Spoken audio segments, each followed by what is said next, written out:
Hey there. How are you? There's no better place to be than here at Love from a Distance as we explore what it means to love, to go deeper than our surface ideas of love and discover ourselves anew. And of course, there's no better person to be on this journey with than our leader, Iyanla Vanzant. Uh, Deep bow, deep bow, deep bow. And Iyanla has been spreading the love from a distance for years. So it is my pleasure to turn and say, hey, Iyanla. Hey, Miss Tina, how you doing? I'm so very well. How are you? Good. Did you go out this week? I did. I went to Trader Joe's, but I have to tell you that just hearing your story, and I think you should share with the folks your story about Trader Joe's. Well, it's not really about Trader Joe's. I have a friend that's been in the house for 14 days. And the last time she went out, she went to Trader Joe's. And she stood in the line. She kept her distance. She got her things. But yesterday, she tested positive for COVID. So she's not hospitalized. I don't think she'll need a ventilator and that kind of stuff. Her symptoms are really fever and headache. She said just excruciating headache. Wow. But the other thing was she lives in one town. She had to go 2 towns over to get a test. They would not test her in her community, which is a community of color. They would not test her. Wow. She had to go 2 cities over. Thank God she had somebody to drive her. Yeah. So she's home, and, you know, we send out all our folk remedies and we're praying on her. And so I know she's going to be fine. But the last place she went to was Trader Joe's. Yeah. Yeah. So now, you know, for me now, I said, okay, the thing is coming in your eyeballs. That's with a paper bag on my head.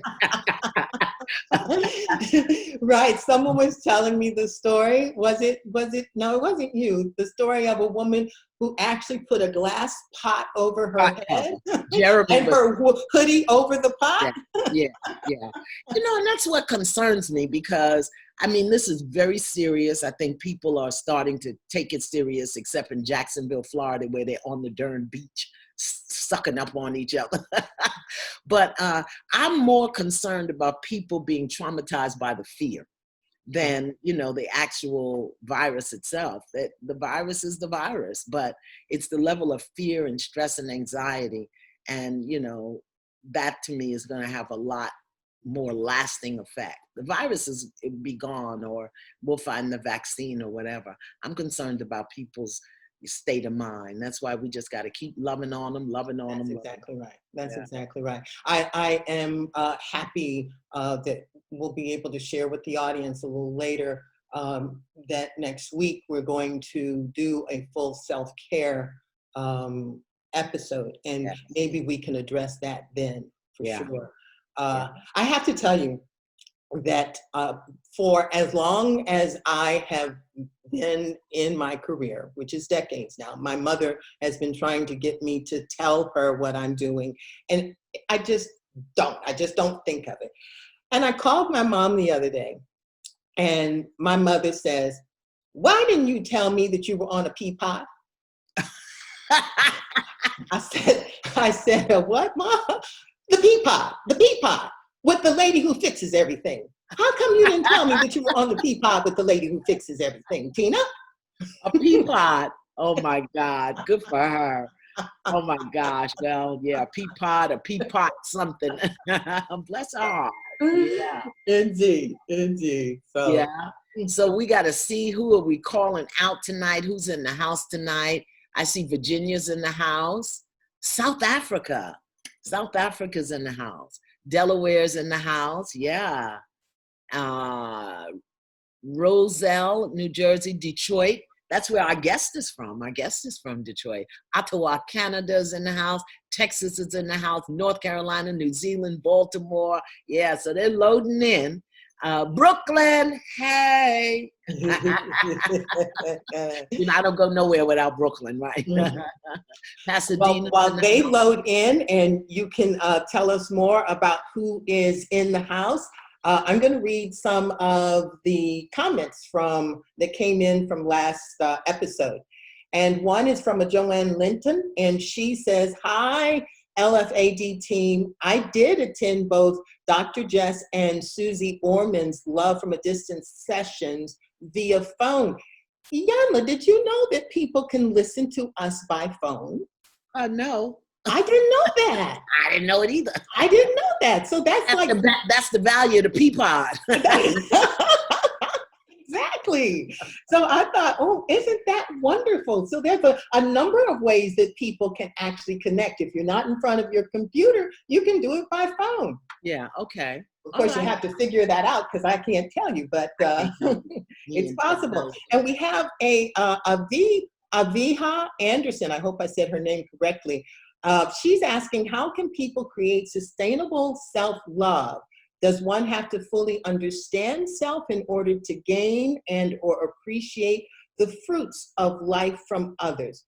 Well, Avia, we actually are going to suggest that you tune in next week when we have the clinical Wait a minute, Tina.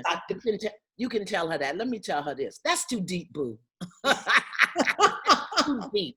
Anytime you got to ask a question that long about self-love, you taking it to a whole nother level. But go ahead.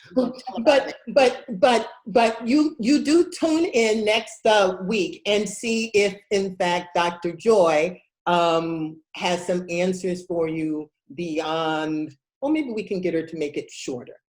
Start to think about it in a more succinct kind of way. That ain't about self-love. That's about trying to get it right. But anyway, I'm gonna be nice today because we got a nice guest. We do.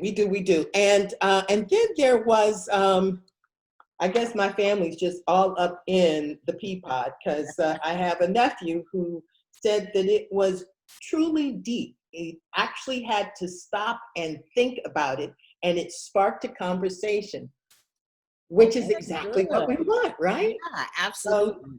And people have conversations because they keep emailing me or texting me. They want to know how to get Susie's book. Remember last week she gave a free ebook, and people are texting me. I don't know. She said to go to Susie Orman Audio or something, right? Well, I think maybe the producers can give us that information before the show ends, or if not, we can post it somewhere, maybe on the Instagram page. But you're absolutely right. They can get that audio for free. So we should make sure that that happens. And we can both put it up, in our social media sites. Okay. And then we have Pastor O.C. Reese, and he says, keep impacting lives. We're doing something right, Iyanla. And Dottie Brown says, I love your heart prayers for you to remain healthy and safe. And one more. Oh, this is a woman who is saying, Iyanla, you have always been a source of inspiration to me. Keep this up. The world needs a lot of this right now. Okay. Well, thank you. And thank you, Miss Tina. Let me see who else is coming in. We got Patterson, New Jersey. I saw the Boogie Down Bronx. Oh, somebody's putting it up. They say SusieOrmanAudio.com. Susie Orman. And her name is S-U-Z-E, not S-U-S-I-E. Susie Orman. Look in the chat, people, and you'll get it.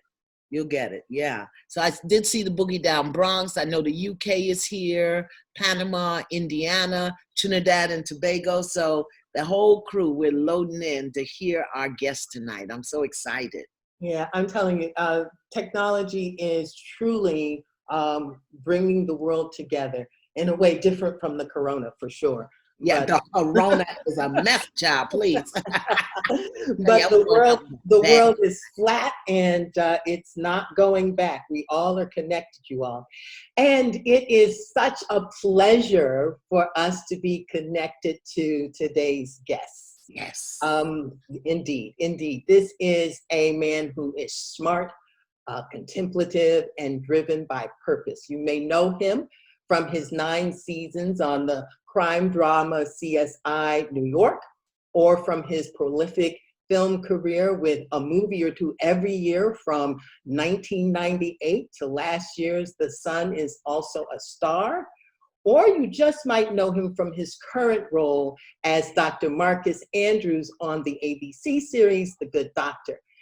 Beyond being a celebrated actor, he is a Harvard Law grad. I told you he was smart. A best-selling author.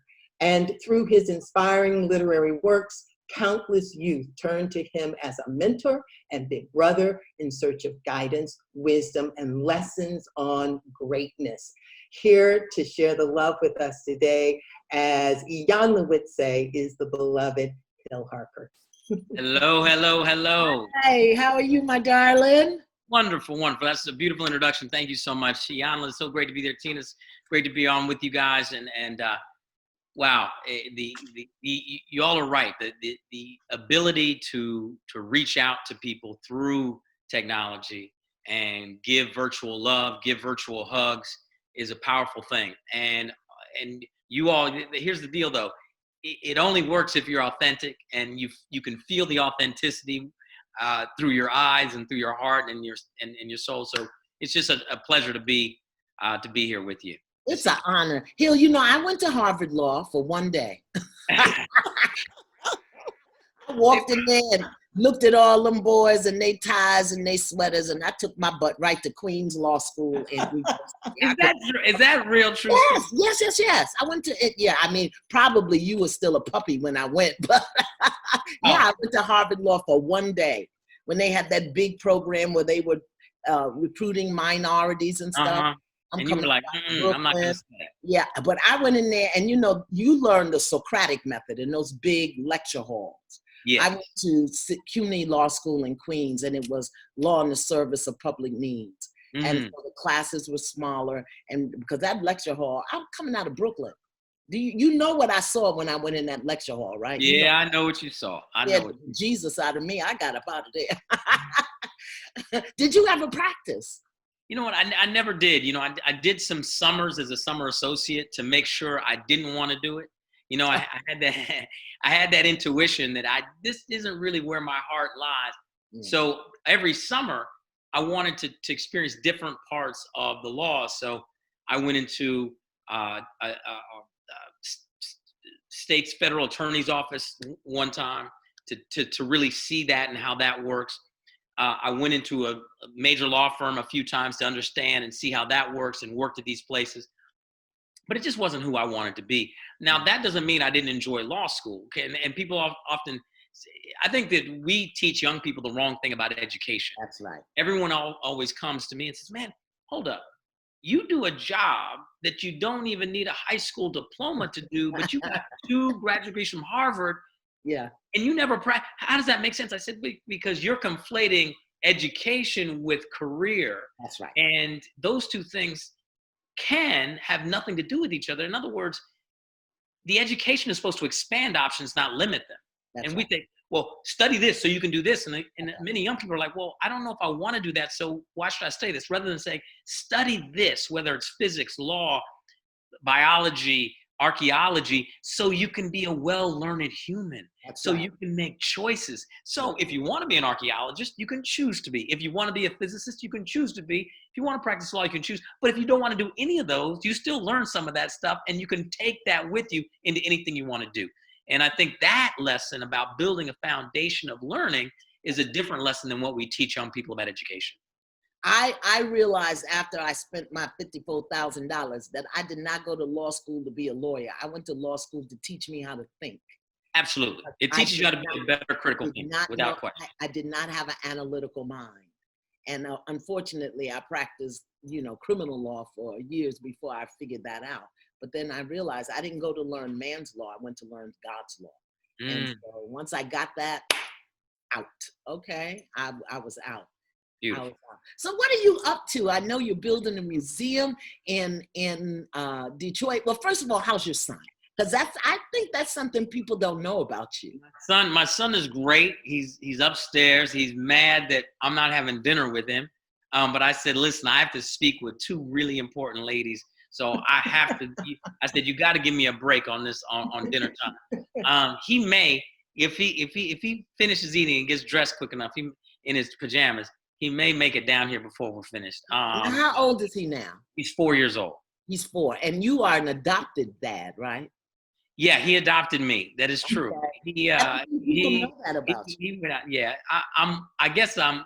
Well, people talk. All joking aside, there are very few men who adopt, right? And I think the percentage of who adopt, as far as single men, probably 0.001% of those who adopt, right? So, it's something that was divine in nature. It's a probably a longer story than we have time to get into today, but it's certainly been the biggest blessing and the biggest challenge I've ever had in my life. And I'm trying to get better. I'm trying to be a better parent. I'm trying to be a better father every day. I fail repeatedly. I need help. I need advice. I reach out to folks that I think are doing it really well all the time and say, please help me. But you know, I love him and he loves me, and we're on a journey together. And then we're going to figure out life as we go. Now, as a dad and in your field, you've been loving him from a distance for a while, right? Does he go with you when you travel? He goes with me when I travel sometimes. He can't go with me all the time. And it's just, so what I've been very lucky, particularly with the show The Good Doctor, is that they've helped me with my schedule and the ability to shoot, condense a lot of my work into specific days so that it really mitigates the time that I'm away from him. So that's good. And there's a flexibility with my schedule that allows him to travel with me. He just started pre-K this year. So I didn't really like the idea of grabbing him out of school on a repeated basis. So that, again, it's the modulation. It's figuring out a way to leave and come back, or, trying to do work that allows you get out early in the morning and you're back by dinner time, that kind of thing. So listen. You mean what mothers have been doing for years? You mean that? We'll figure it out. We'll figure it out as we go. And, I think it's good that he sees me obviously working, and hopefully that encourages him to want to emulate that. And he understands when I have to go to work. I mean, it's always some tears and stuff, but he gets it. Hill, one of the things that I was excited about having the opportunity to talk to you is because, as Iyanla says, you've been in a mentorship role for years. You wrote 2 best-selling books, around mentorship and loving youth from a distance. I'd love for you to share with us what that journey has been like, and from it, like, what's the most important thing you would want us to know that you've learned? That's a great question.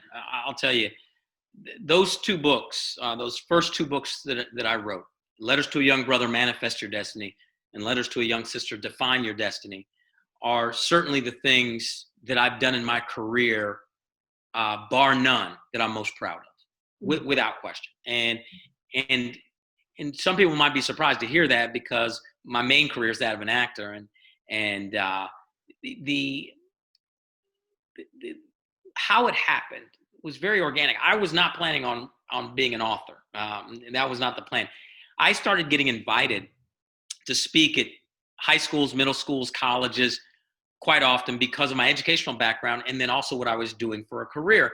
I think the educators wanted to sort of reinforce that first point we made when I came on. The idea is that, that you still go get your education and then make sure that you're educated, and you also can pursue other things that whatever you want, whatever in your heart, whatever, they wanted that message.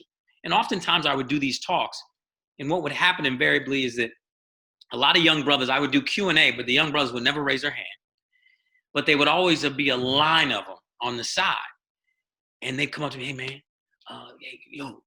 so I got this thing, I'm working on, I'm really, and it was the same story all the time. They didn't want to speak it publicly. Yes. But they desperately were calling for mentorship and help, particularly from a man. Yes. You got to remember, 3/4 of these young men I work with in my foundation are being raised by wonderful single moms. But many of these young men desperately want that male voice and someone that can help them make that transition from young manhood to manhood.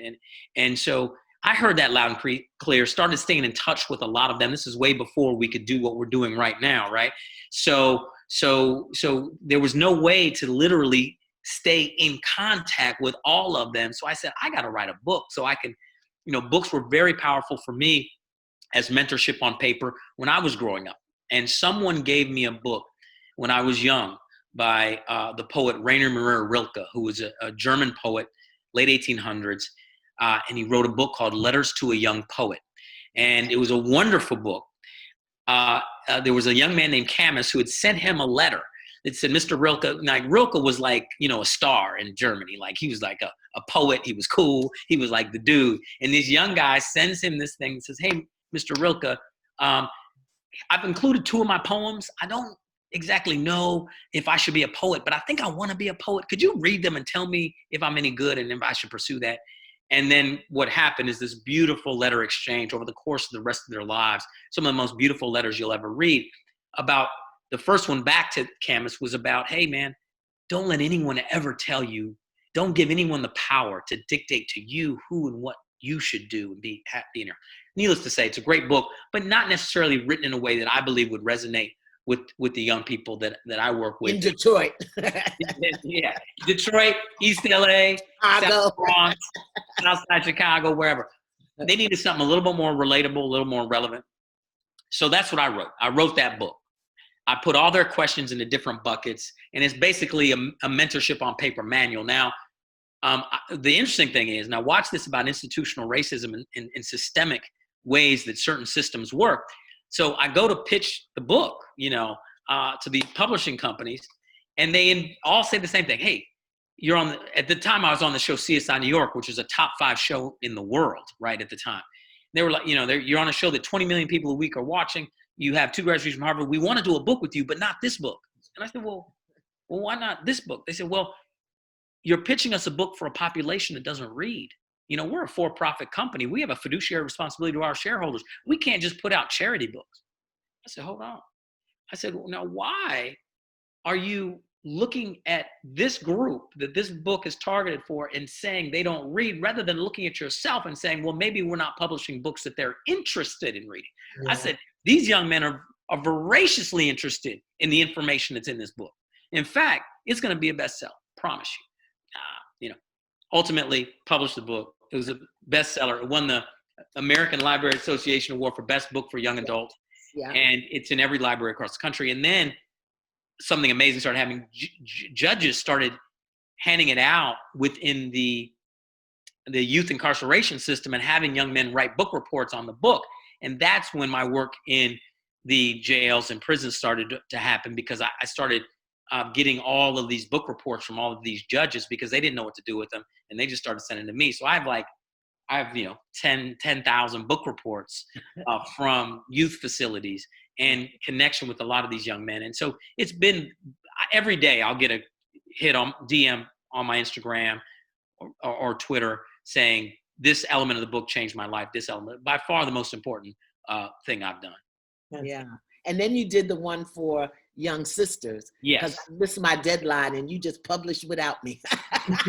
Listen, I have the collection, except for Iyanla, of the greatest women who contributed to that book. I wanted to do a book that was a hug on paper, a platonic hug from a man. Because again, just like many of these young men were being raised by single moms, many of them were not necessarily getting platonic hugs from men in their lives. They weren't hearing from an older man saying, you are beautiful, you are amazing, you are incredible. And then that was the structure. And then the framework was getting all of these contributions from amazing women. Michelle Obama contributed, and all on down the line. Well, I still have mine if you ever do another one. It's upstairs. We may do it. The deadline.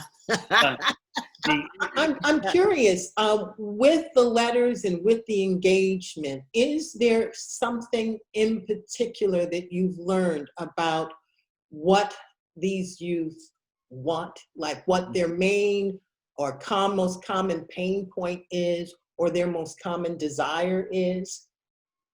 Yeah, it seems that the most common thread is not unlike those of us that are adults, to be heard. Yes, seen and heard. Seen and heard, Yes. and that's it. And ultimately, they don't need you to tell them what to do. They just want to make sure that they matter. Yes. And if you can convince them that they matter, then it's just like, you have a bird in your hand and the wings, and it's like, whew, Yeah. they are incredible. They just need that foundational seen, heard, matter. That's it. And so there's so many ways to get there, but that's it.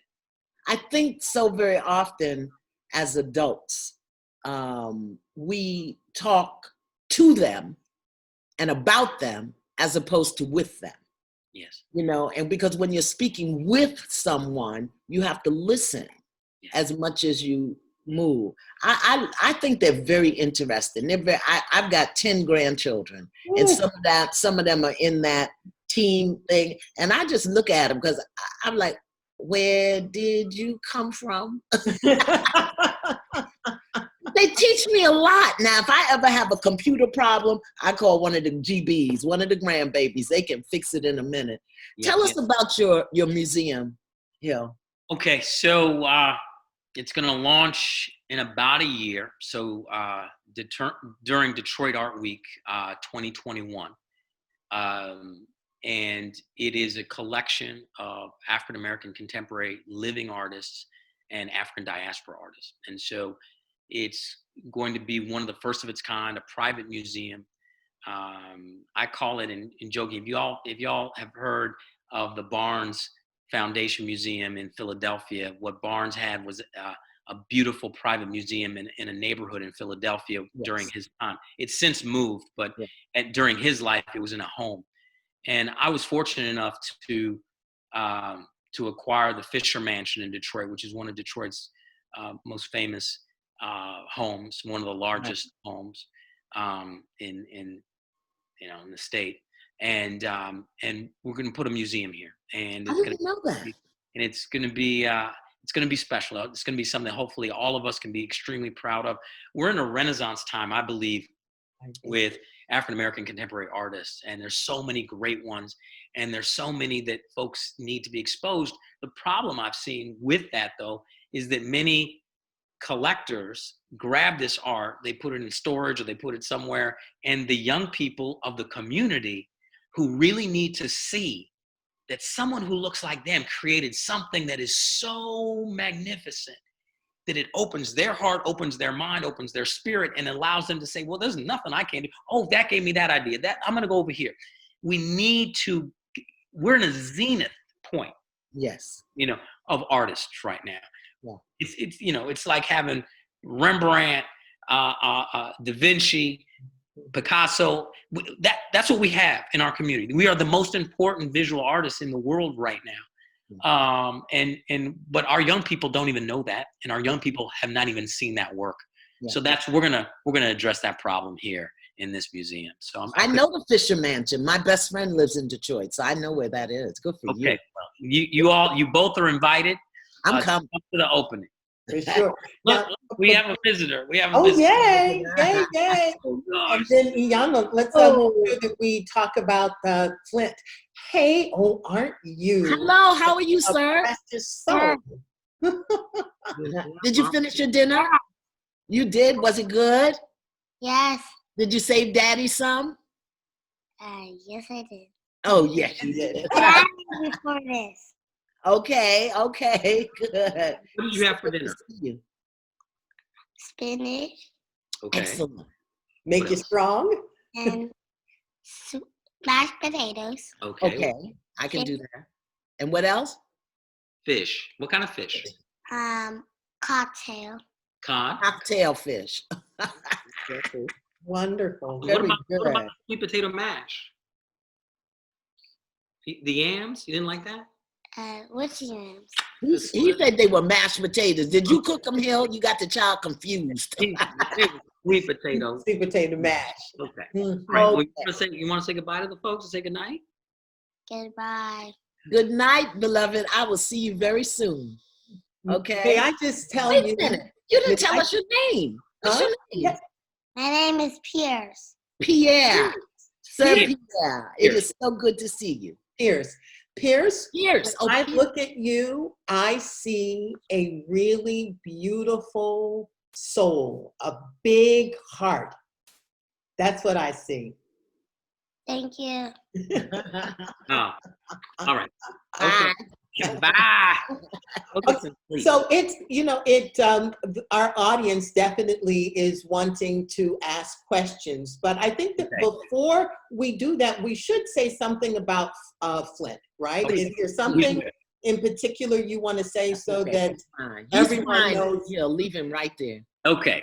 So yeah, here's the deal. I've been doing a lot of work in the past few years since the water crisis in Flint up there. And I've been specifically working around the legal side, trying to set up a 9/11 style.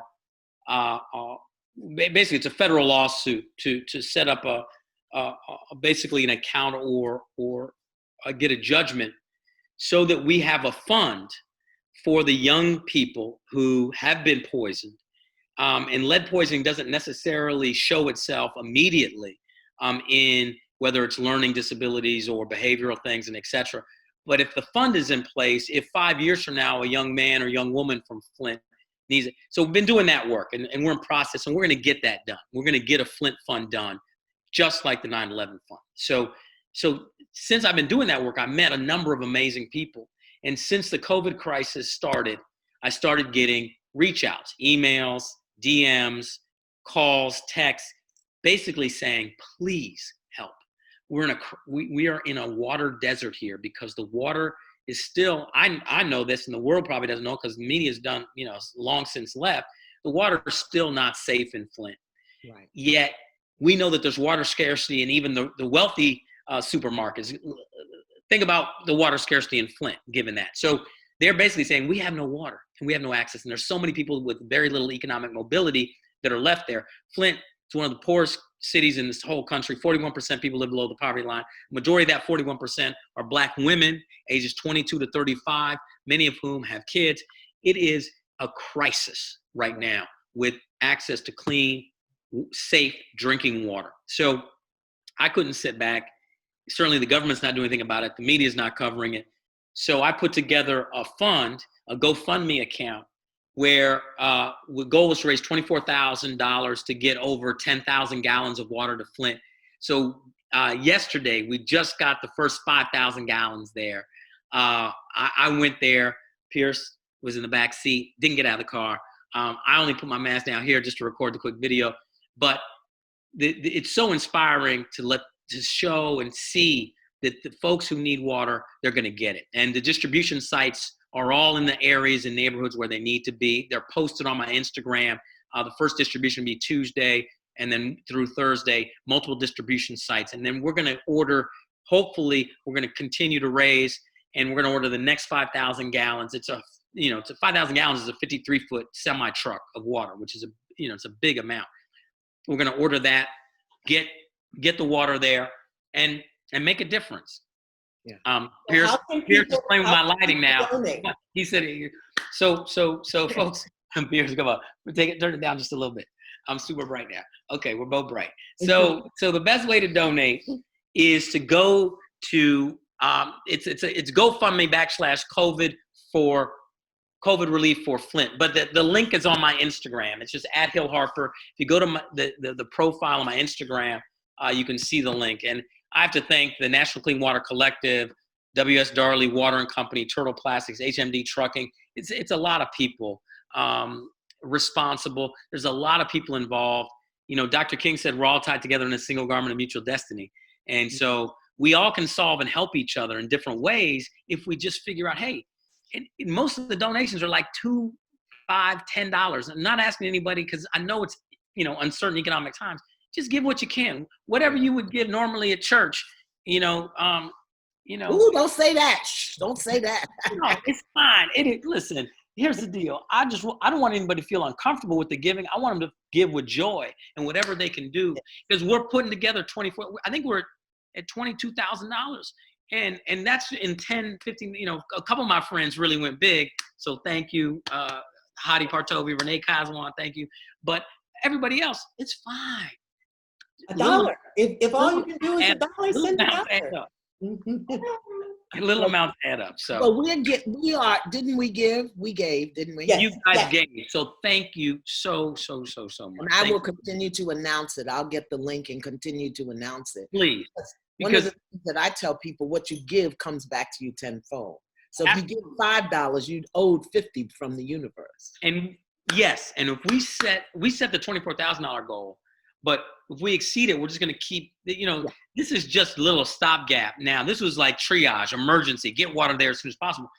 I also identified these big 300-gallon filtration drums to create a semi-sustainable solution where I'm going to order those and bring multiple sites there where they can pour the water in there. It goes through a filtration system, and by the time it comes out, it's drinkable water. So there's a lot of different ways we can approach it. And then hopefully we're going to get to the real sustainable solutions, because 5 years into this crisis, it is ridiculous that we on this live feed podcast are talking about this issue.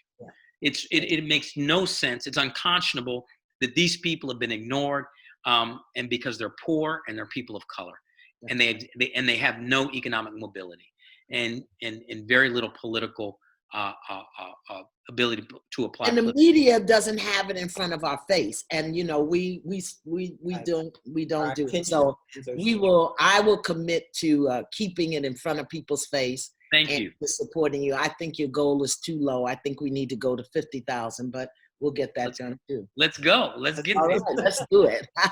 Well, I'm sure that our audience would love to ask questions to you directly so that this conversation can continue. Let's open up the lines and go to some of the Q&A, okay, Iyanla? Yes, you want me to do that? Sure. Hill, you're in Detroit.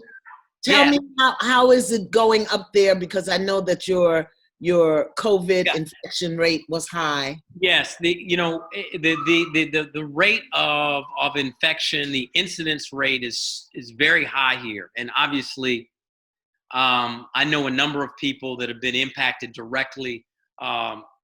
Someone who works with me here, she lost 4 people last week, direct folks in her family and friends.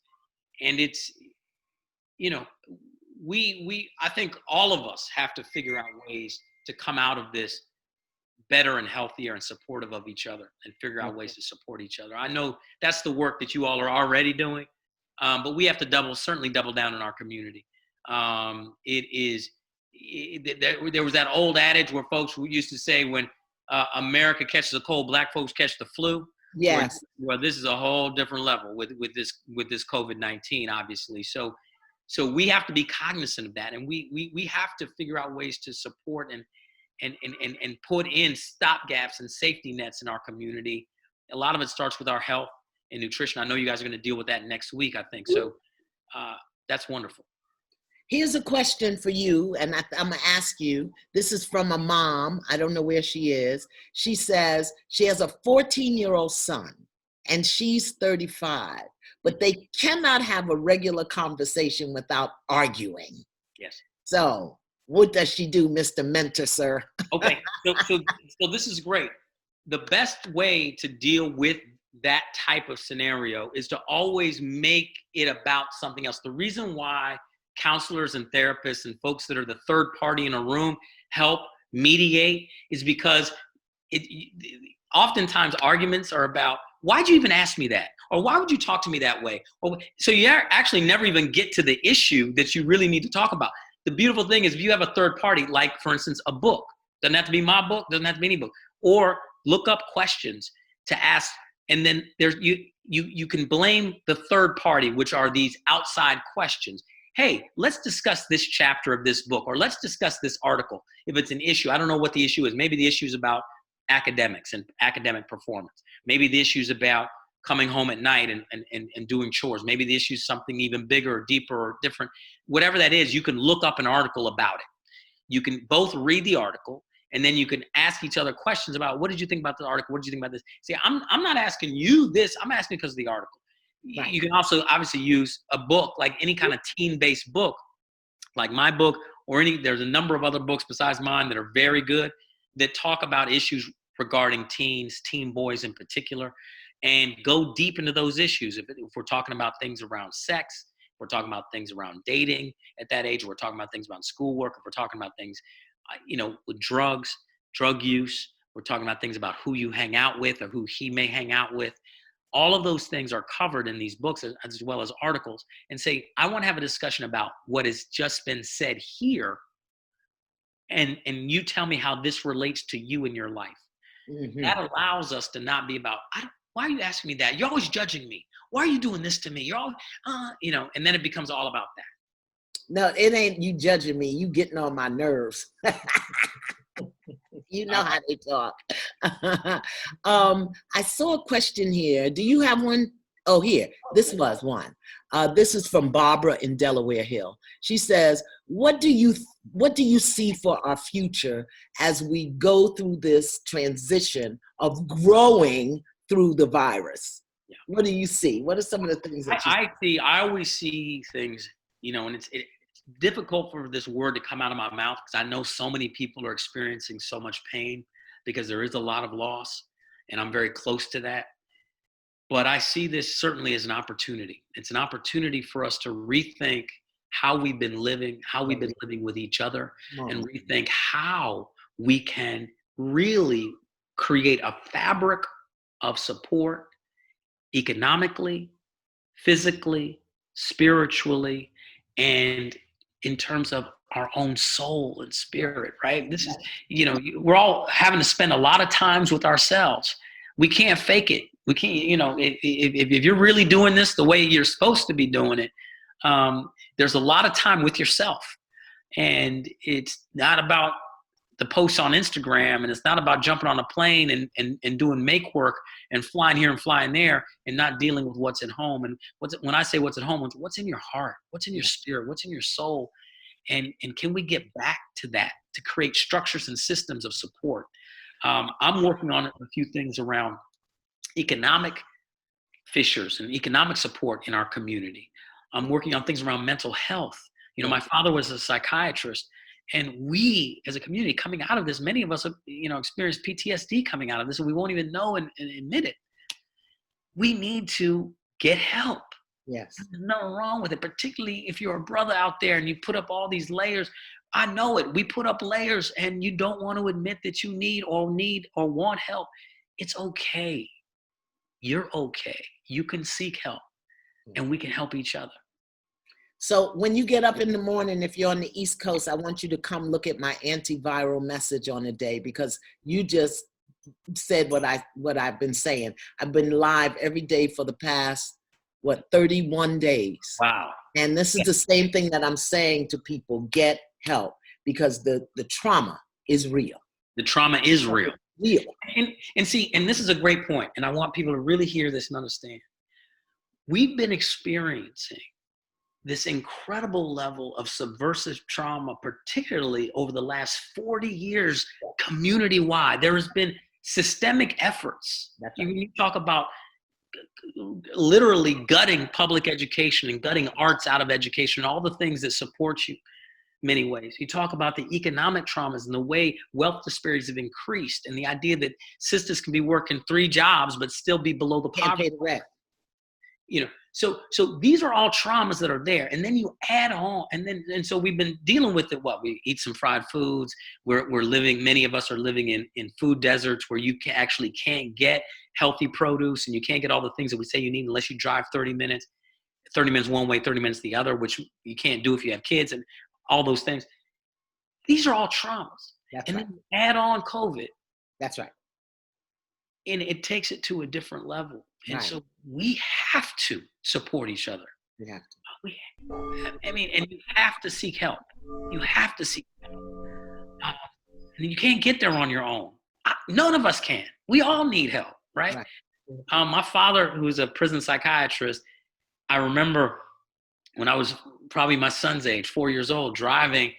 At the time, we lived in a small town in Fort Madison, Iowa. There's a prison in Fort Madison, Iowa, and the walls were really high. And I said, "Daddy, that's where you work?" And he said, "Yes."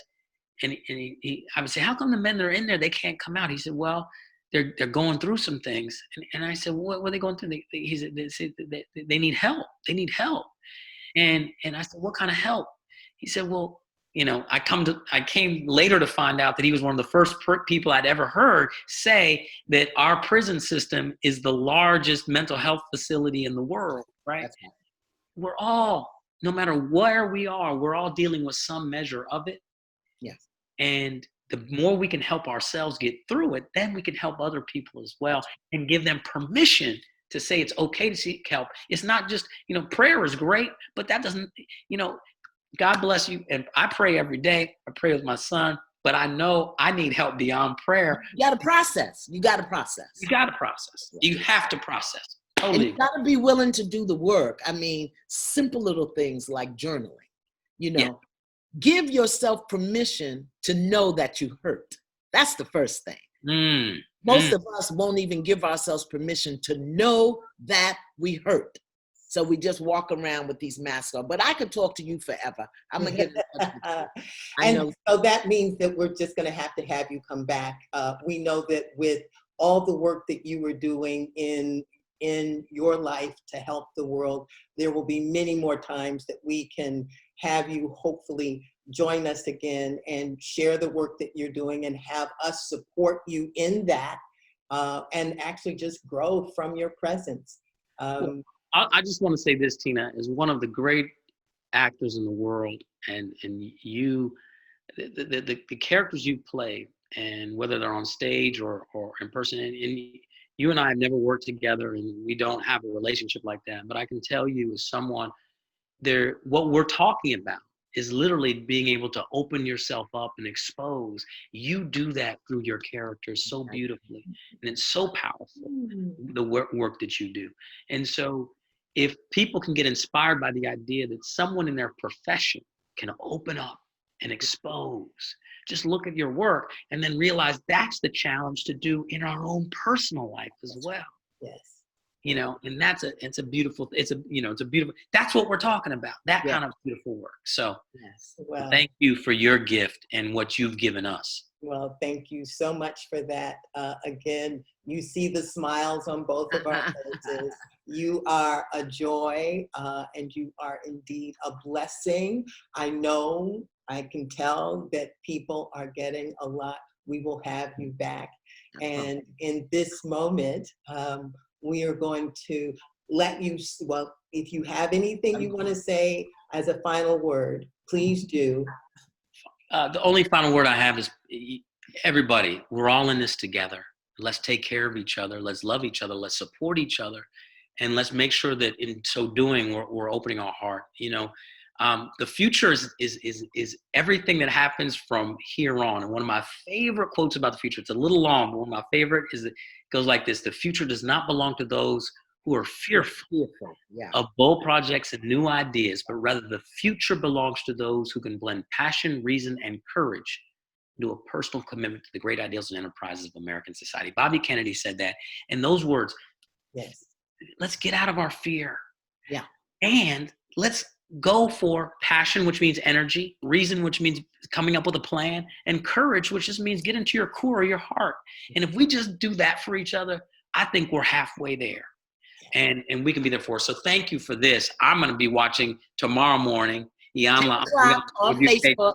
I'll be there, and I'll be watching this every week because this fills my heart and my spirit, and it's what you all are doing is wonderful. So thank you so much. And Hill Harper, I've been loving you from a distance for a long time. Thank you.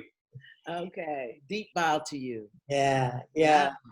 So last week we decided that we were going to use a portion at the very end of the podcast to talk about inner fitness. And I think that we've just done that. We've just done that in a number of ways. And here's what I would like you all to consider.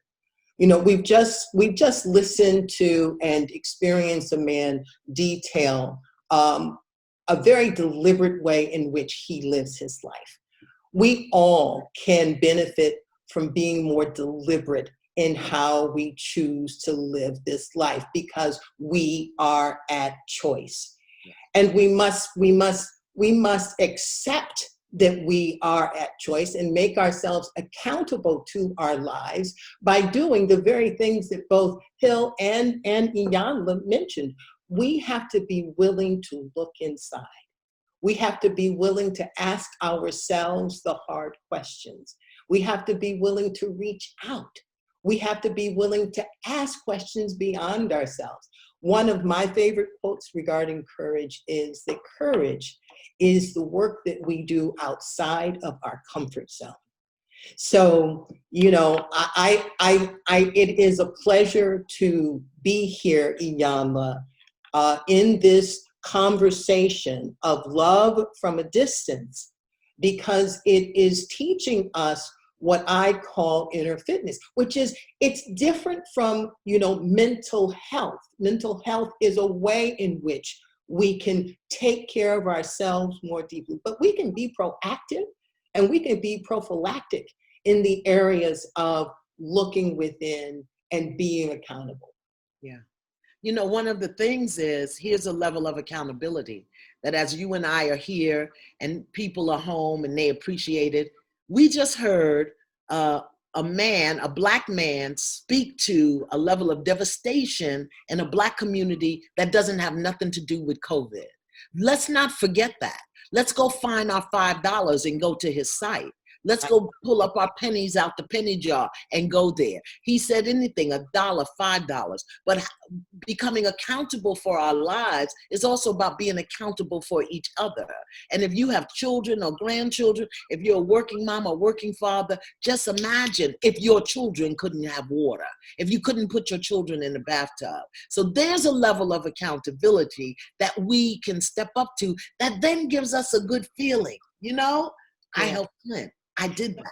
Yeah, I think that he also gives us, he models for us what it looks like to be accountable to yourselves as well. I mean, everyone listening, why not, when you leave this podcast, take time to write down what your intentions are for your life, so that you can begin to create your circumstances as opposed to constantly reacting to them. I think that everything that he has done represents that he leads his life with a vision and an intention, and that creates a purpose, and that purpose drives him to completely expand more and more and more and more. We all can be doing that. But he said a key thing that most people may have missed. But I know you, as an inner fitness guru, Advocate. I know you. Enthusiast. He said passion. And so many of us leave our passion in the bedroom. Right. That's we right. come out of the bedroom, leave it there, and then we're dragging through life complaining and stuff. What are you passionate about? Yes. Everybody, you got to get that passion, because that same passion that drives you in the pillars will drive you in the street. What are you passionate about? Most people don't even know. What people don't realize is that their passion makes them vulnerable.